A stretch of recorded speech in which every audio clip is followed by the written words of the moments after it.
বন্ধুরা, আজ নববর্ষ, শুভ নববর্ষ 1432 বঙ্গাব্দকে পিছনে ফেলে আমরা আজ পা দিলাম 1433 বঙ্গাব্দে। তো এই অবসরে অবশ্যই যিনি বাঙালি সমাজের রন্ধ্রে রন্ধ্রে শিরা উপশিরায় জড়িয়ে আছেন, কবি রবীন্দ্রনাথ ঠাকুরের এই প্রসঙ্গে লেখা একটি ছোট্ট কবিতাংশ আমি পাঠ করতে চাই। ওই পুরাতন বর্ষ হয় গত, আমি আজি ধূলিতলে এ জীর্ণ জীবন করিলাম নত। বন্ধু হও, শত্রু হও, যেখানে যে কেহ রও, ক্ষমা করো আজিকের মতো, পুরাতন বর্ষের সাথে পুরাতন অপরাধ যত।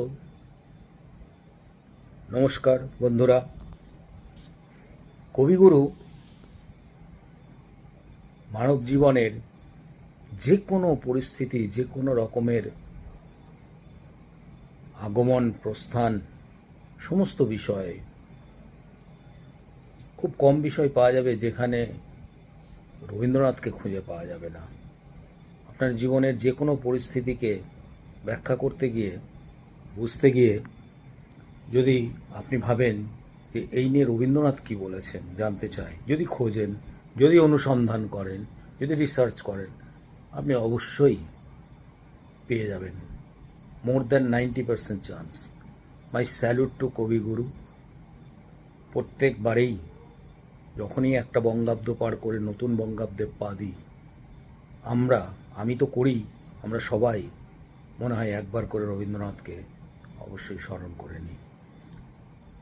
সবাই ভালো থাকবেন, বড়রা আমার প্রণাম নেবেন, বন্ধু সম সকলকে জানাই প্রীতি ও শুভেচ্ছা, শুভ নববর্ষের শুভেচ্ছা। ছোটরা ভালোবাসা নেবেন, ভালো থাকবেন। Happy mind, happy health, keep smiling always. Bye bye.